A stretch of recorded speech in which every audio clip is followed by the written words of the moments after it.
the lienability and all of that good stuff and the legal side of it, it still is a legal assessment. You have any other questions on the gateway one?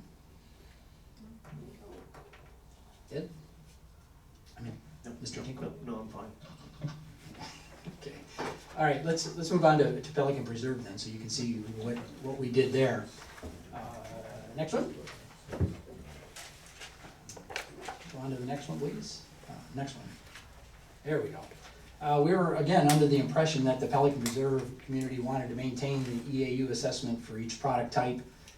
We can go into detail if it's so determined to do that, like we did here. I did somewhat on the commercial side because we did away with the EAU of 5.8 to 1 or whatever it was. Since we've done away with that, I have another way of calculating the commercial assessment, which I thought was very fair and equitable, and kind of the normal way I would do it. Not just based on the water management, but a normal way. If I were doing an assessment from scratch, and I had a new community, that's how I would do the commercial, like I did for Pelican Preserve. It's kind of an equivalent residential unit way of doing it. Again, the focus on Pelican Preserve assessment really focused on the golf course and the commercial properties. The golf course EAUs needed to be adjusted because they were being assessed on a per acre basis, including the lakes and wetlands. And that took a little bit out of it, I don't know, 20% of it, somewhere in there. Since both the lakes and the wetlands are part of the water management system, again, we should not be assessing the water management system. You're assessing yourself doing that. The golf course acres was reduced from 382 to 256 acres with the removal of that water management system acreage. Next slide, please. The commercial properties needed a new assessment methodology since that 5.8 was not relevant. The calculation was no longer being used in Gateway if the new overall methodology is adopted by the board. Therefore, the most widely acceptable method of calculating a commercial parcel assessment is to utilize the equivalent residential measurement, which I talked about before. In this case, the developed square footage is divided by 1,500 square feet, which would be kind of an equivalent residential size. That can kind of go up and down, but on average, they're at 1,500 square feet. To determine the number of ERUs to assign to that parcel, since the residential units are measured by the EAUs. Next slide, please. A blank commercial parcel is given 1 EAU per acre. So if it's not developed, we don't utilize that residential measurement. The next budget, the budget is broken into categories: the community-wide amount and the residential amount, as determined by the 2003 bond engineers report. And understand that the commercial properties that are outside of the gate do not benefit from, or even there's a one residential parcel even, that they do not benefit from the internal stuff inside of the gate. So what I ended up doing is, when we'll go back on the bond engineers report, give me the next slide, please. There. What they did is they talked about located outside of the secure gate and inside of the gate, and then table 4, which was on the next one, shows how that allocation broke down. It was broken down on the bond issuance. Next slide, please.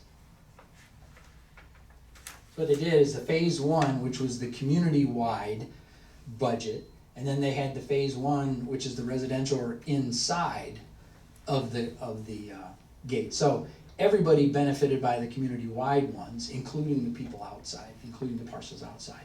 Inside was just assessed to the people on the inside, is how we did that. So the next slide.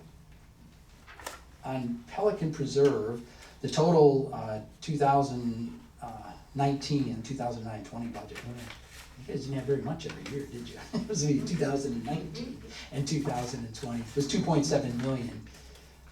And then if you took those percentages of what they did in the bond issue, it was 39, almost 40%. Let's call it 40% of the budget was the total community budget that everybody benefited from. 60% of that budget was inside the gate. That's how it was calculated. I utilized the bond. And the good reason for using the bond thing is the bonds were issued to construct the capital items. So you realize that if 40% of the capital items are outside, which could be walls, could be whatever, the signs that are out by Colonial. And then 60% was inside, therefore your maintenance are going to be roughly the same. That's how it was broken down. So, Russ, how did you handle, you've got residential, but there's commercial inside the gates? Or did you treat the town center as non-commercial? no, there were 2 commercial parcels inside the gate, and that falls under the residential budget. Okay, that's It's in, yeah, I know where you were going with that. I just titled it residential. I should have said total community budget, total inside the gate budget is really what it should say.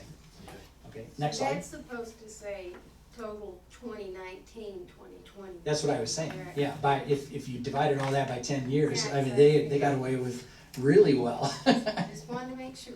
I caught that one too. Okay, on this one, yeah, go ahead, and there's on the same Excel spreadsheet that we had up for, with the neighborhoods. And then there's a tab down below that shows Pelican Reserve. And I think you got it in the handout, when how that was all calculated. No, they're down below where it says Pelican Reserve, there you go. This is how they were all calculated, and each of the parcels and how the acreage was done. There were 2 commercial parcels inside of the gate. One was the old sales center, because it still says commercial. It says office. And the other was the parcel where they're storing, whatever they're storing, the mobile homes, or the RVs, the boats, all that, so that's inside the gate as well. Those 2 were considered commercial, and the. Wait a minute, correct that. No, they're not inside the gate.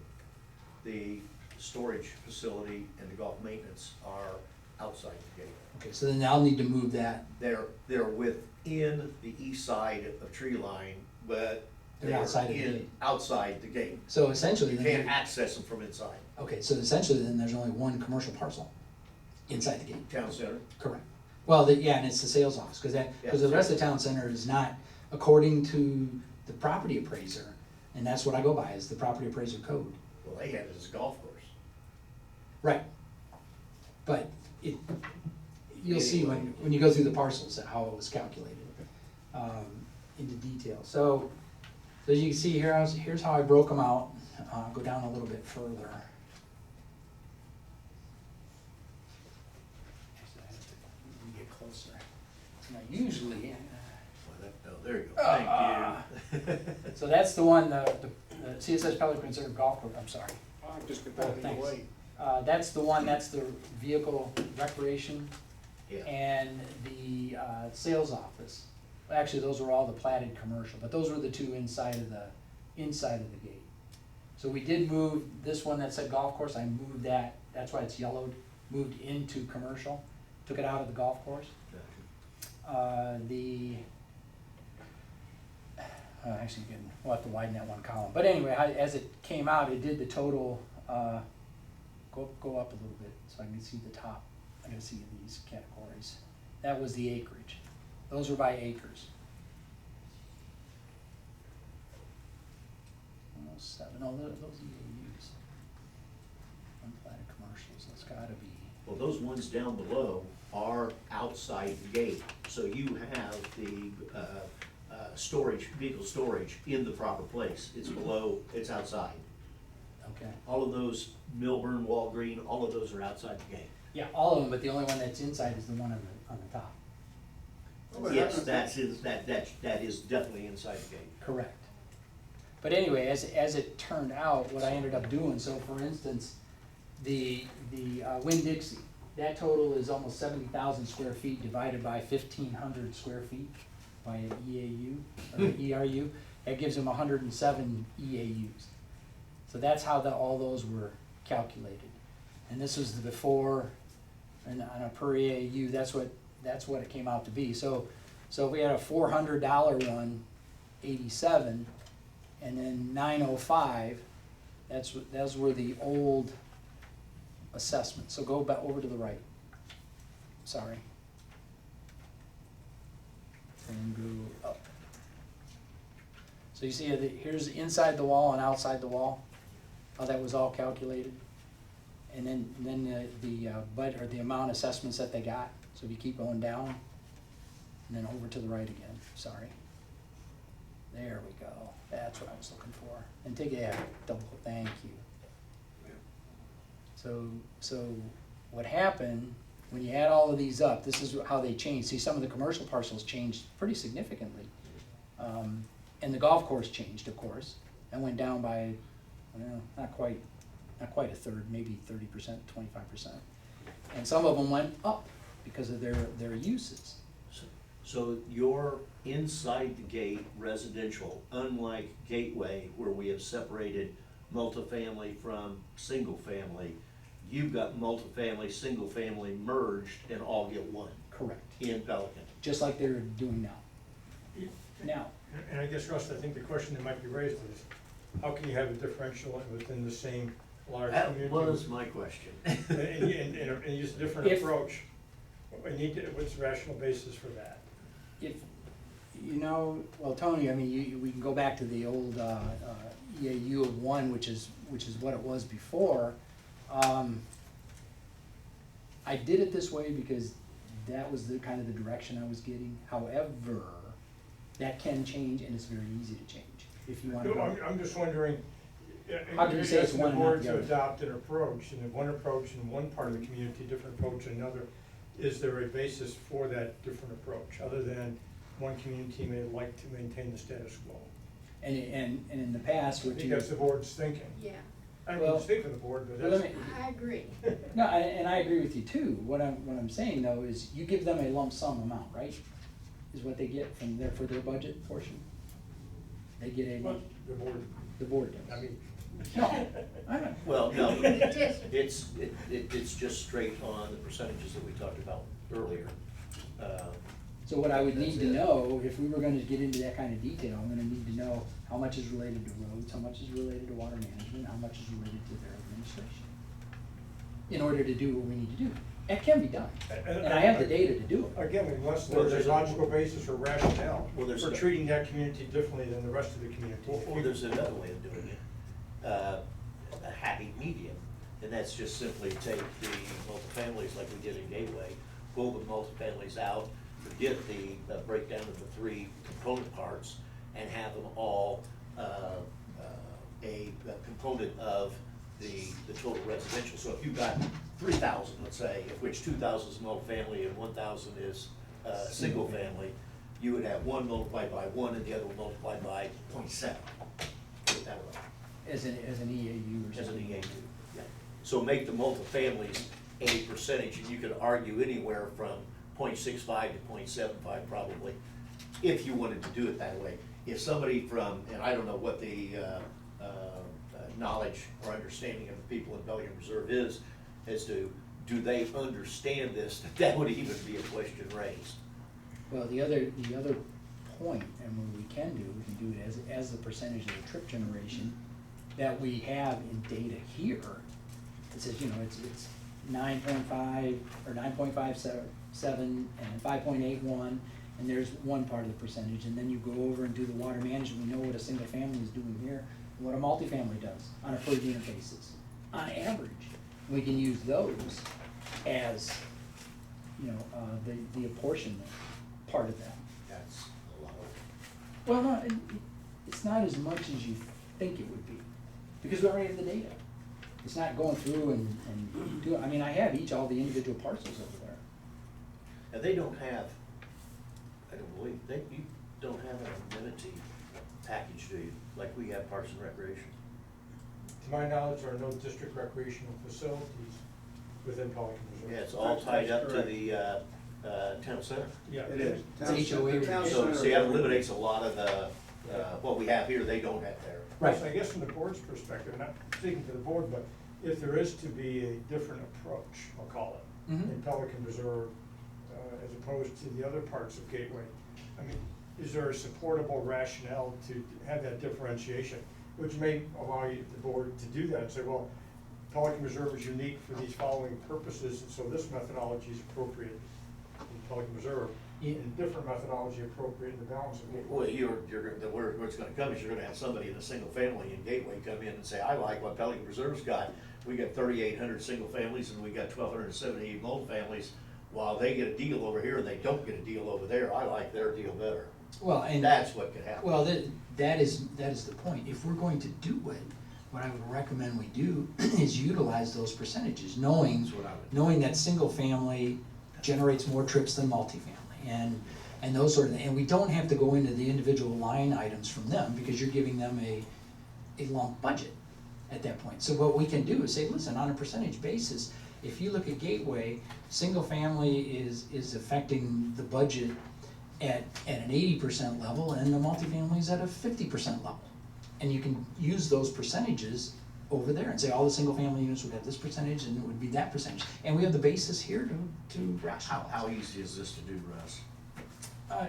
That way wouldn't be too hard, because I know the single family and multifamily breakdown. Okay. And then the second part of that is that, was there a meeting of the minds in the preparation of this document where PPAC and or others in Pelican Reserve kindly suggested this other way and didn't want the other one? No, there In other was. words, you got something that gave you the insight that this is the way they want to prove it. Some of the initial conversations that we had in here from those people had mentioned that, when we get it as a lump sum, I mean, that's how, they said, we'd like to keep the EAUs that way, if that's the way it works. Now, as I said, we can, if we want to, make that differentiation between single family and multifamily. The commercial's already set, that's done. We can Madam just- Chairman, just a question for us, if I may, also, just on this, I'm thinking, just to get it all on the table. Russ, recognizing some other features that are unique, Pelican Reserve, we have the agreement, the board has an agreement with them, a reimbursement agreement Mhm. for the operation and maintenance of certain district facilities, and they have an access control cost that doesn't really apply to the balance of Gateway. I mean, does that come into play? When you say lump sum, I'm not sure I understand what you mean, they get a lump sum. Well, what I understood was that when they did their budget, don't you just give them their budget? Do you know exactly how they use that breakdown? I'm sorry, do you know exactly how they use their breakdown? There are line items, correct, Stephen, or? It's just a ratio. Correct. Just There a are straight line ratio. No, I mean, they give us line items, we don't Okay. put it in our budget, we put it as a lump line that says HOA reimbursement, but there is a breakdown that is provided. But it doesn't impact the 001, it's just an 002 item. Correct, it is Yeah. just Yeah. for 002. And if I have that, which I didn't have, if I have that, we can utilize that on the breakdown. Yeah, are you talking about going not only the single family, multifamily, but also going to the trip generation also? I don't think Because we'll if you don't do that, you don't need to worry about that other stuff. I agree. I It's just total. would recommend, if you want a differentiation, let's do it on that percentage basis and let me calculate that and bring that back to the board. That's what I do too. And that way we do have a differentiation. Take it one step at a time. Yeah, I would make a comment that at Gateway, multifamily units probably don't have a lot of children in them versus the single-family homes that would be maybe more prevalent for families with children. In Pelican Preserve, there are no children, so there is no differentiation between the size of the, I should say that the number of occupants per household, be it a single-family household or a multifamily condo type association. And that's a very good point, because when you look at cars and everything else, that would be, you're all gonna be about the same. Yes, we will be. Yeah, the water management's the only big difference. That's where Yes. the big deal And I is. would agree with that, but I think when you compare communities and the living styles, we're And it, different in yeah, that respect. and that's right, you can read it, it's an over 55 community. So I think probably the best way to do that is to take a look at the water management Just- portion of that budget. Just have two sections, water management and everything else. Correct. And then the water management would be a single family and a multifamily. Yeah, Thank you. that'd be easy. That made it a little easier, thank you. And that's a good rational basis for it, so. Mhm. I got a pay raise. Did you? And We'll Russ, double how it. long would it take you to recalculate that and bring it back to the board? Oh, won't take very long, so I gotta take a look and make sure, well, I just need to get that budget part on the water management. That won't take me long at all. You take it for the next meeting?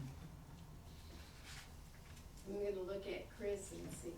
I mean, it sounds like we may not be ready for public hearing on the 21st. 20th. Why? Why? And I just wanted to This make ain't gonna take sure. long. Since It's not gonna take me long, I can do it within the week.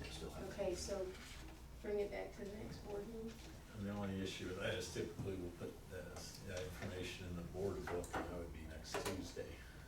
It would go on the board. This coming for Tuesday? February sixth, yes, sir. Okay, And with something like that, I don't think you want to put a placeholder. in. guess what I'm gonna be doing on my birthday this weekend?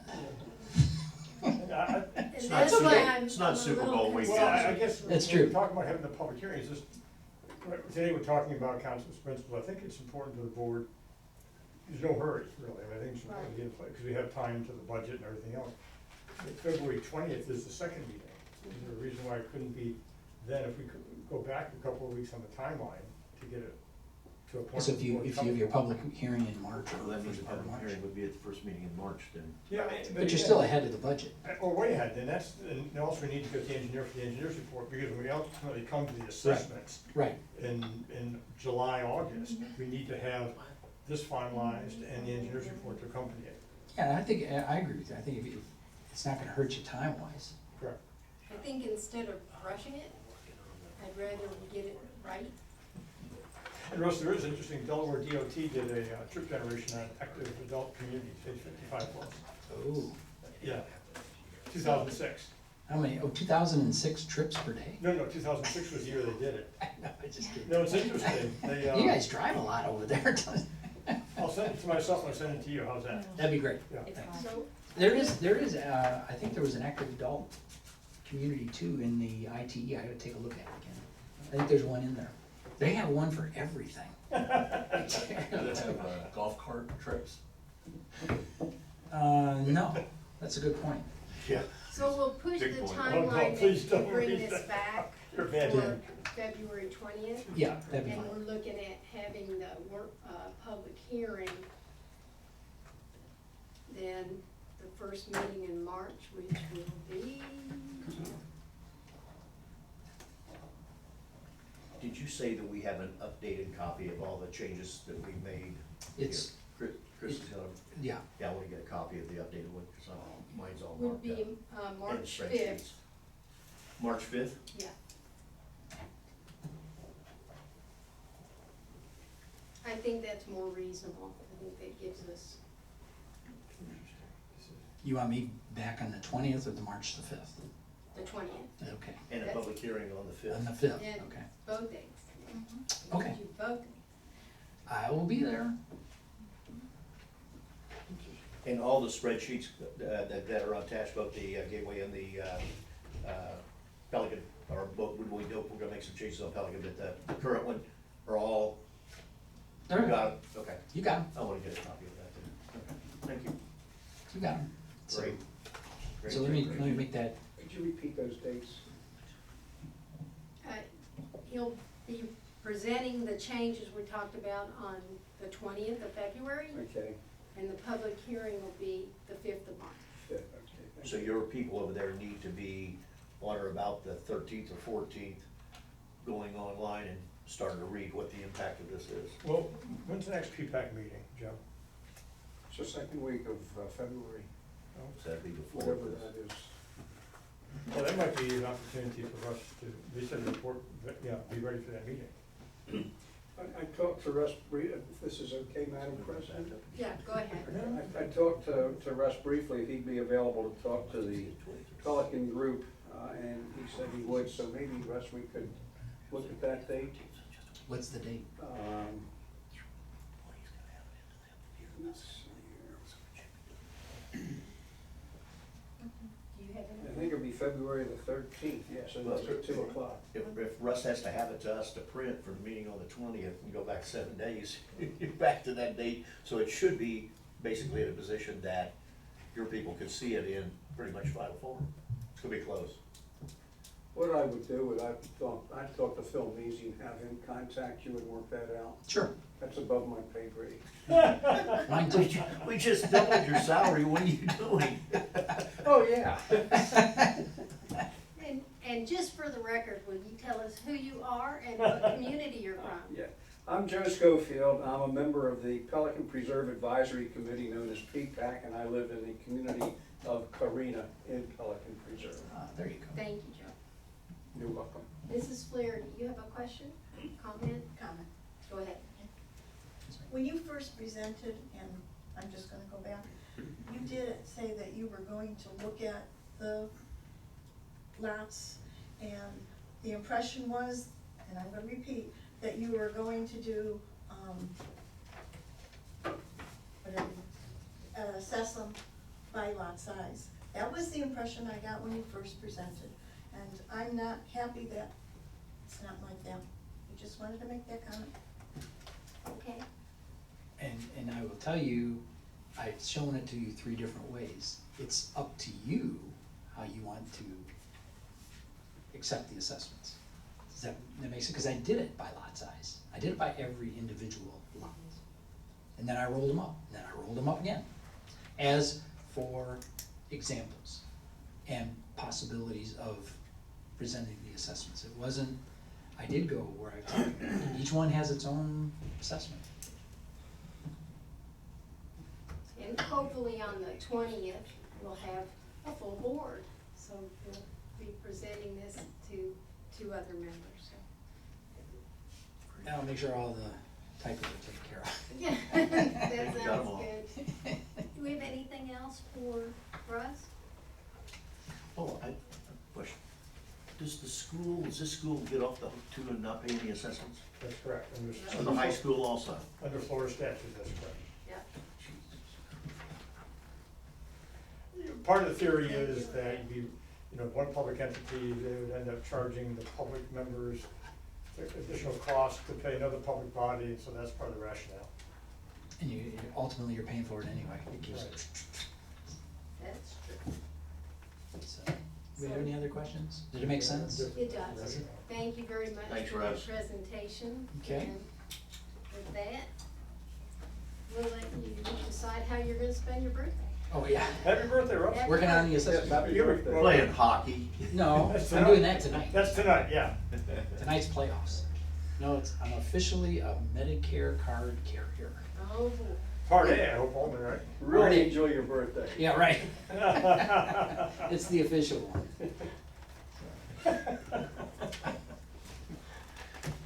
Anybody else? That's it. Thank you. Thank you, Russ. I'll be talking to you. And I'll work this out. So it'll work. So I'm gonna adjourn the workshop meeting and we can move into the, do I have to wait till 5 o'clock? Or can we go ahead and move into the regular meeting? Well, I think we have a workshop on utility rates. Yeah. Pre-presentation. Oh, sorry. Yes, Madam Chair, I think when we get to the public meeting portion, that item was addressed and handled at the last meeting at the end, when the board agreed and authorized the chair to sign that agreement. And this agenda was put together, and I think Maryland didn't realize, we had talked about continuing. We talked about it. Yes. But, the board took that action at the last board meeting. So we don't have to do anything with That's the correct, correct. action Keep item. going. I saw it there and I was kinda like, okay, well, it's back. All right. I saw it too, I said, it's the same reaction.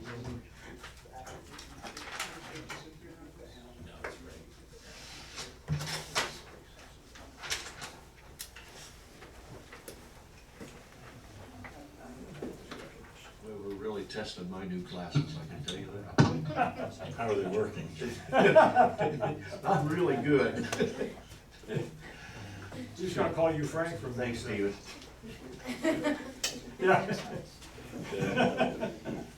Chris Shoemaker, District Manager, and I'm here today just to address some preliminary calculations that we made on potential impacts to the utility rates related to relocation of utility costs for the roundabouts on Gateway Boulevard and Griffin, and also potential SRF borrowing. I also have Chuck Lewis here with me if you have any detailed questions on rates. Chuck helped us with our last rate case. But basically, we took a look at the costs of the roundabouts for utility relocations and also the engineering and inspection, for a total cost that we were estimating about $1.456 million. These expenses, if the roundabouts move forward, are not included in our last rate case or rate base. So you really have two choices. You can increase the rates to pay for these costs, which is typically utility business, or you can use reserves. And I wouldn't recommend using the reserves from the utility department at all. And one of the ways we looked at this to minimize the impact is we looked at a rate surcharge based on gallonage, 1 year, 3 year, and 5 year amortization over those fees.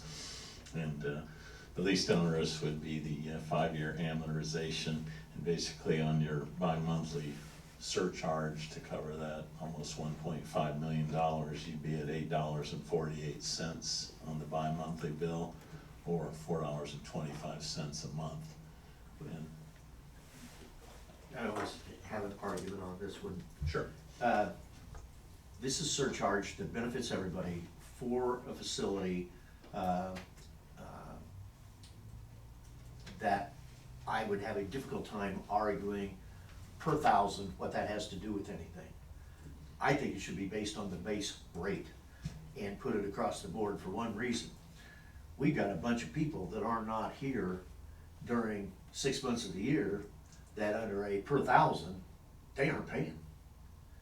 I think it needs to be done on the base rate, and if it's a 10%, 15% increase, it's whatever it is, and charge it that way and not put it on the gallonage, because that impacts a certain classification of people that use more water first. This has nothing to do with water whatsoever. And then the second issue is the seasonals. They don't pay. They get it for free. Mrs. Flaherty? Okay, Go ahead. thank you. That includes both, Griffin and, you wanted to include, that $8.40 includes Griffin too? Griffin and Okay, Commerce I Lakes. think that should be taken out, because we're not gonna guarantee that Griffin's roundabout is gonna come about. There might be some Sure. And things. you can implement the surcharge, based on that expense, and when that occurs, and start that at that time. Do we have to do a second public hearing to do that?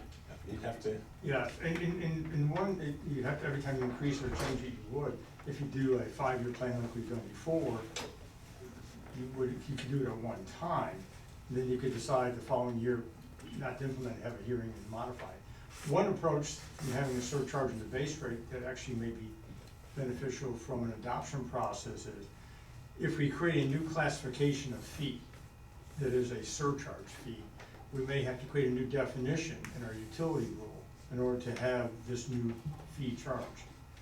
And to do that, then we have to go through the 28 days advertising process. If it's a matter of the board decides to increase the base rate by X dollars, then it's a much simpler advertising and notice process to adopt that resolution to revise the rates.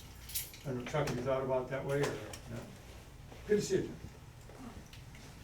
What was your question? No, having it as in the base rate, then we already have the rates and base rate in our fee schedule, so we would just adopt a resolution changing the base rate, as opposed to creating a new defined charge called a surcharge. That actually is a new charge, and so we'd have to change the rules to adopt a new definition, which is a longer process. I understand when it was up to me, I would do the longer process and have a surcharge. That way they're not confused. Having it buried in the base rate, you're confusing them. And we've already said that we've gotta keep these separate. We can't mix apples and oranges anymore. Right.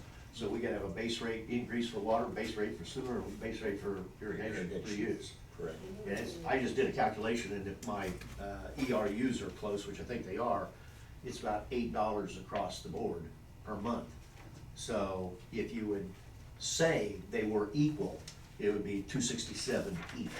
I mean, it's peanuts. So it simplifies the issue of the water usage problem, makes it a lot easier. Mrs. Flaherty? A surcharge would only be for like 5 years, right? But if you increase the base rate, that would be forever. No, it's how long you want to set it. The board can always reduce it, the board can always modify it and reduce it if they wish. Just wanted to Yeah, clarify you that. want But I think the guidance is suggesting is to avoid confusion. Like I said, have a rule amendment define what the surcharge is and what it's utilized for. And that gets to the issue of accounting and controls of the funds. And then we have that same day, the public hearing, to adopt that rate. So I you think for transparency, it's the best way to do it. And then you could do what Kathleen was talking about, the phasing. We know that, Gateway Boulevard is imminent in April. The other one is only gonna be a year behind if they tell us the truth. So you could just basically have two, staggered, surcharges. One for the first one, one for the second one. And that's the way we did it. We did the first piece, water sewer irrigation, then the second piece, and then combined them 1, 3, and 5 years. So it's there. You can have them separated and they're staggered any way you want. Yeah, I don't have any problem with the way you did it, other than the fact that I'd rather see it on the base rate as a surcharge than to do gallonage. Because I sit there and it just burns me that 6 months of the year, half the people aren't paying nothing for it, and it ain't going away. The surcharge isn't based upon gallonage. The surcharge is based upon number of bills. Okay, it's not gallonage, okay, No. I thought I heard somebody say it's gallonage at the beginning. No, not Sorry this about that. part. This Okay, is well then I'm strictly all based, happy. it's surcharge, based upon number of bills. I'm happy then.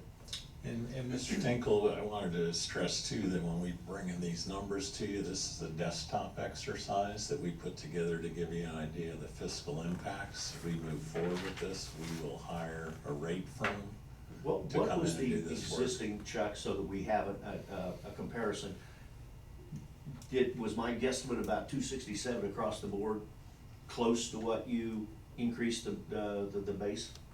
Well, it'd be 267 double, because we do every 2 months, so it'd be $533, about $5. Is that what you came up with, or is the 6 the surcharge? The numbers on here are the actual surcharge in addition to the current base, correct? Right. So my numbers were pretty close then. Okay. Looks good to me. Yeah, and that's really, we're looking at those fiscal impacts. Again, you can phase it in, and we would bring in a bonded rate consultant to do the work and review it, and be here to act as a resource to the board also. But give you an idea what we're gonna do to the customers. And the next thing we looked at is, the board spent a considerable amount of time, effort, and dollars to do a facilities plan and a hydraulic model. The hydraulic model came up with a set of deficiencies in the system that needed to be addressed. The facilities plan to facilitate potential borrowing from SRF. So we looked at how that would impact the rates, and we looked at it both ways, gallonage and base facility charge. And we did it with the entire $9.7 million estimated at 2.2%. Over that 20-year SRF period. And once again, I'll stress, we can go through this with the SRF, make the applications for the loans, look at what it's gonna do. But the rubber really hits the road when that agreement and that loan comes to the board. And it's really a 6 to 8 month process to get that SRF approved, and I'd much rather be in the position to go through the process and then have that agreement and ability to borrow that money in front of you, versus 6 or 8 months, the board deciding they're gonna do it, and they'll say, I'll be back in 6 months. So this is an example of what we would send SRF as financing alternatives and options to fund the 9.7. Correct. Great. And we're really looking at how that would impact the rate, and we looked at it here at 100% gallonage, charging it to the gallonage rate. And in that case, Mr. Tinkle, some of those winter residents that leave, that aren't using that water when they're gone, it doesn't impact them. And then we also looked at doing it with the base facility charge, which of course would, and then we did a split with it. And as you see some of these figures, it can look a little onerous, especially on the irrigation side, because that's where the large portion of the money is for borrowing, 7.4 million of that 9.7. And it shows here on that bottom line, 108.6% increase, and which would add $7.60 to the base charge, or on the bi-monthly, $8.33, so about $4 a month. Well, wise old financial advisor told me, whenever you've got P&I, you don't put it in gallonage. Not a good idea. Well, and When people start reducing their water usage, you aren't gonna have enough money. Well, that's correct. And the conservation rate does higher tiers. Fortunately, with our rates going up, our usage hasn't dropped that much, but you do run that risk. And especially with the utility guaranteeing those loan repayments from their revenues. That's right. Ed, if, I'm all for the base facility charge, but if you put 100% of that $7.4 million into the base facility charge, it goes from $7.60 to $24. I don't know if your people are gonna swallow that. Should be $8 a month. Well, it's whose ox gets gored. Yes.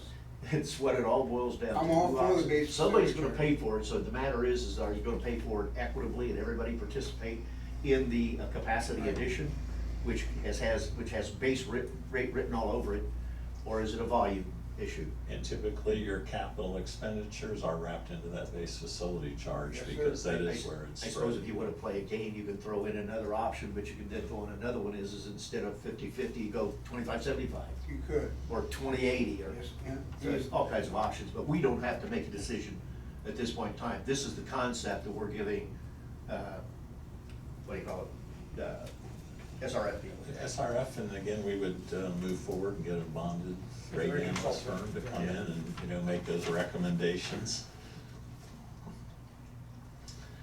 And, there's a lot of ways to approach it. So we know for sure that, Commerce Lakes is gonna start, or it's still hemming and hawing? Well, they're moving forward, and the plans were due to the county, are due on the 29th, and they're planning on putting out to bid a day or two after the first part of February. So right now, that project is moving full speed ahead. Did we get those utilities relocated that we talked about? Did we get those right behind you on the yellow? Did we move those? Well, we looked at an option, and we talked to Fred Biddy about that, moving it down. Going south. Yeah, and he thought it might be a good idea. I think it's a great idea. So, Last thing we want is more utilities going right through the middle of that intersection. and he was having, his CAD folks, he said it wouldn't be a big deal, he's got a really good CAD staff over there at Tetra Tech, so they were gonna make those changes and be ready to move forward. We don't need any motion, do we? That's correct, and you can't take any action, it's a Yeah, workshop. okay, that's And again, it's just a discussion, sort of consensus, staff, because Chuck have an idea where the board wants to go, and like Chris said, next is to hire a rate consultant. right. When do we have to get this though to, SRF people? Well, we'll start moving forward, working on the what I'm application. saying. Danny submitted the so- facilities plan for their review. Well, what I was trying to get to, do we have to wait till the March meeting to approve this to allow you to send it up, or can we send it in this format? No, that would be when we made the actual application and had the capital financing plan based on Okay. utility revenues and rates. And Danny, you good with that? Danny looked alert, that's why The only, I don't usually look alert. For the record, Danny Nelson with Tetra Tech. No, I'm good with that, just, the only thing I want is, can we communicate at this point? SRF's question specifically to us when we submitted the facilities plan is, because we also did the request for inclusion, I think Chris actually submitted that, was what of these items does the board intend to move forward with? Because they would obviously like to do like a single loan, but, so I don't know what to communicate, if anything, at this I point. think what could be communicated, that staff has made a workshop presentation to the board of this concept, and the board will take it up at the next. And It's gonna then, recommend to the board that. is that something you wanna communicate with them, you want, us to? Okay. Although no formal action was taken, it appeared the consensus of the board was favorable to this concept, something like that. Okay. And one thing, when you look at an amount of money like that, $9.7 million, you say, well, do we really have to do all these? Can some of them wait? Can we defer some of them? Well, keep in mind, we have them staggered. We have it staggered, but for the money, we'd be crazy not to get the money, because you got what, or the application for the money, because you got what, 5 years? All of these were within a 5-year, on the capital reserve budget anyway, so it'd be crazy not to do that. Sure, and on those projects, and I'll go back to hydraulic analysis done, needs analysis done, that dictated deficiencies in the system that needed to be addressed. And so when you talk about priority, you could on the staging, but to say we'll pull these two out or finance those, I think they're all on the priority list. We can, when you have additional well or a tank, you can defer infrastructure if you can get people to cut their consumption. And we started inching the pricing up to assist with that, but our consumption hasn't been going down. They haven't, what did the one president say? They didn't hear you. We didn't go high enough. And we've looked at, we're actually working on a project right now, we're taking the permitted quantities of water allowed to us by community, especially the master meter, and they looked at the irrigated acreage within that community and say, okay, here's your irrigated acreage, here's what the water management permit says you can pump. And if you're pumping more than that, then we would put an owner's surcharge on it, maybe 50 cents or per thousand, or $1 per thousand. Because right now, if these communities continue to overpump, it's not their problem. When we go to renew our water management district, they're gonna say, you need to do a conservation program, you need to increase your rates, you need to reduce consumption. Well, there's nothing that says we can't put a surcharge on a peak, rate on those meters, those master meters. No, there's We can do that. communities, especially further north, Pinellas and Hillsborough, they have a drought surcharge. That if the water use goes above those quantities during a drought, it hits people in their water bill. These master meters are a joke to begin with, we should never allow them. But that's one thing we're looking at, and actually the latest rate increase that got a lot of those master metered communities, they started paying attention to it because they had to increase their HOA fees to pay those increased watering fees. And there, if your neighbor's washing their car every day or using their hose, he's paying the same. You're paying the same thing. Yeah, so it's hard to change people's behavior because it's kind of wrapped up in their HOA, so it's kind of free because they're paying the same amount every month, no matter how much water they use. It's not like an individually metered. Not fair. No. So our, from a staff standpoint, we're gonna move forward with engaging a rate analyst to look at this in detail and come back to the board as a resource and, lay out those charges and lay out the legal documents we need to move forward with it. I mean, I agree with all of that, but for being a master community and not having irrigation in front of me, like, would Magnolia get a discount? Cause we don't have irrigation in front of Magnolia, so, but we still pay for it, all the residents, and Bristol Park doesn't have master meter, neither does Cypress, but we do, so fine, we'll take the increase, but we're paying for all this extra irrigation and everything else that does not apply to us because we don't have it. So it's a wash for Magnolia. You talking about no irrigation in front of your community that the other communities would But I have? still pay for it, right? No. And you also have to look at that too, that's a disposal mechanism for us with that wastewater. We have to take it and we have to dispose of it. And we don't want to renege on that, no way. And we are looking at alternatives, and that's one of those projects, the FPL easement and irrigation system out there, so we're not dumping water on the medians when we don't need to. We have a way to dispose of it. During the hurricane, no one was using the water, and the tanks with the county were overflowing, and they were disconcerted about that. Well, And the that will last place come, This yeah. whole entire community didn't need any more water being dumped on them. And I know we've had some suggestions to, turn the sprinklers on or put the water in the lake, so. The trouble was though, Margaret, the FPL easement was dry. It That's was 'cause dry it during was- the hurricane. That's cause it was draining into Stony Brook. Not anymore. Yeah, Madam Chair, and from the standpoint of what the manager sends to SRF, it could also include in there that's all subject to any final board action, revisions, modifications, if the board may implement it, so we're not locked in. It's just saying, hey, here's a staff Right. concept we presented at a workshop, general consensus, the concept is acceptable, the timeframes, the rates, all subject to final review and approval. Right. And even with these charges, and I know no one likes rate increases, but prior to our last rate case, we had the lowest rates of the 12 utilities in Southwest Florida. After the rate case, we still had the lowest utility rates in Southwest Florida. This might push us to 11th or between 10th and 11th, but we're still in the bottom 20 percentile utility rates of 12 utilities in Southwest Florida. But you're reaching the northern utility rates very fast. Absolutely, you have bypassed them. The SRF funding is for 20 years. The surcharge is for 5. Please explain that. Well, the surcharges for the Griffin Road, Thank you. Okay. those two projects at the top, the SRF funding calculations at the bottom are 20-year, So they're separate. correct? And that would require a validation to have that 20-year amortization. But a lot Yeah, less that- complicated. That's one price tag we don't wanna pick up on 5 years. That'd be a little nasty. And we'll roll that cost into the rate too, There you go, cost efficient, yeah. correct? Okay, is there anything else? Anything else, Mrs. Flaherty? So what is the SRF funding for? Cause you have it all on one sheet.